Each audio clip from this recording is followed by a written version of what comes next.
మనలో చాలా మంది నెరవేర్చుకోవడం కోసం బయట చూడటం అలవాటు పడ్డాము. బయటి సాఫల్యాలు మనకు కావాల్సినవి ఇస్తాయని విశ్వసించే పరిస్థితులలో మనం జీవిస్తున్నాము. ఇంకా ఏవో వాటి కోసం, లోపల ఉన్న లోతైన కోరికను బాహ్యంగా ఏదీ పూర్తిగా తీర్చలేదని మన అనుభవాలు మళ్ళీ మళ్ళీ చూపిస్తున్నాయి. అయితే, చాలా సమయాలలో, మనం ఎల్లప్పుడూ మన పరిధికి మించిన వాటి కోసం ప్రయత్నిస్తున్నట్లు గమనిస్తాం.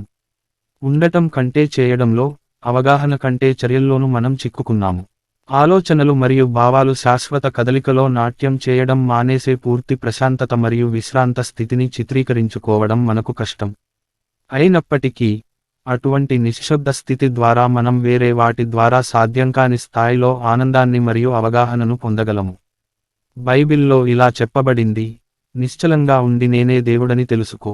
ఈ కొన్ని పదాలలో యోగ శాస్త్రము యొక్క కీలకం ఉంది. ఈ పురాతన ఆధ్యాత్మిక శాస్త్రం ఆలోచనల యొక్క సహజమైన కల్లోలాన్ని మరియు శరీరం యొక్క చంచలతను నిశ్చలపరిచి మనం నిజంగా ఏమిటో తెలుసుకోకుండా నిరోధించే ప్రత్యక్ష మార్గాలను అందిస్తుంది. సాధారణంగా మన అవగాహన మరియు శక్తులు మన 5 ఇంద్రియాల యొక్క పరిమిత సాధనాల ద్వారా మనం గ్రహించే ఈ ప్రపంచంలోని విషయాల వైపు మళ్లించబడతాయి. మానవ హేతువు భౌతిక ఇంద్రియాల ద్వారా అందించబడిన పాక్షిక మరియు తరచుగా మోసపూరిత సమాచారంపై ఆధారపడవలసి ఉంటుంది కాబట్టి, మనం జీవితంలోని చిక్కులను పరిష్కరించాలంటే, అవగాహన యొక్క లోతైన మరియు మరింత సూక్ష్మ స్థాయిలను స్పృశించడం నేర్చుకోవాలి. నేను ఎవరు? ఇక్కడ నేను ఎందుకున్నాను? నేను సత్యాన్ని ఎలా గ్రహించగలను? యోగం అనేది శక్తి మరియు చైతన్యం యొక్క సాధారణ బాహ్య ప్రవాహాన్ని తిప్పికొట్టే ఒక సాధారణ పద్ధతి, తద్వారా మనస్సు ప్రత్యక్ష అవగాహన యొక్క చురుకైన కేంద్రంగా మారుతుంది. ఇది తప్పుగా భావించే ఇంద్రియాలపై ఆధారపడదు, కానీ వాస్తవానికి సత్యాన్ని అనుభవించగల సామర్థ్యం కలిగి ఉంటుంది. ధ్యానిస్తున్న కృష్ణ భగవానుడు, యోగము యొక్క దశలవారీ పద్ధతులను అభ్యసించడం ద్వారా భావోద్వేగ కారణాలతో లేదా గుడ్డి విశ్వాసం ద్వారా ఏమీ తీసుకోకుండా, అందరికీ జీవితాన్ని ఇచ్చే మరియు మన స్వంత సారమైన అనంతమైన మేధస్సు, శక్తి మరియు ఆనందంతో మన ఏకత్వాన్ని తెలుసుకుంటాము. గత శతాబ్దాలలో, విశ్వాన్ని నడిపే శక్తుల గురించి మానవాళికి ఉన్న పరిమిత జ్ఞానం కారణంగా, యోగము యొక్క అనేక ఉన్నత పద్ధతులు చాలా తక్కువగా అర్థం చేసుకోబడ్డాయి లేదా ఆచరించబడ్డాయి. కానీ నేటి శాస్త్రీయ పరిశోధన మనల్ని మరియు ప్రపంచాన్ని చూసే విధానాన్ని వేగంగా మారుస్తోంది. పదార్థం మరియు శక్తి తప్పనిసరిగా ఒకటి అనే ఆవిష్కరణతో జీవితం యొక్క సాంప్రదాయ భౌతిక భావన అదృశ్యమైంది. ఇప్పటికే ఉన్న ప్రతి పదార్థాన్ని ఒక నమూనా లేదా శక్తి రూపంగా తగ్గించవచ్చు. ఇది ఇతర రూపాలతో పరస్పరం సంకర్షణ చెందుతుంది మరియు పరస్పరం అనుసంధానిస్తుంది. నేటి అత్యంత ప్రసిద్ధ భౌతిక శాస్త్రవేత్తలలో కొందరు ఒక అడుగు ముందుకు వేసి, చైతన్యాన్ని అన్ని జీవులకు ప్రాథమిక ఆధారంగా గుర్తించారు. ఈ విధంగా ఆధునిక విజ్ఞానం యోగము యొక్క పురాతన సూత్రాలను ధృవీకరించి విశ్వంలోని ఏకత్వాన్ని వెల్లడిస్తోంది. యోగము అనే పదానికి విశ్వచైతన్యంతో లేదా పరమాత్మతో వ్యక్తిగత చైతన్యం లేదా ఆత్మ యొక్క కలయిక అని అర్థం.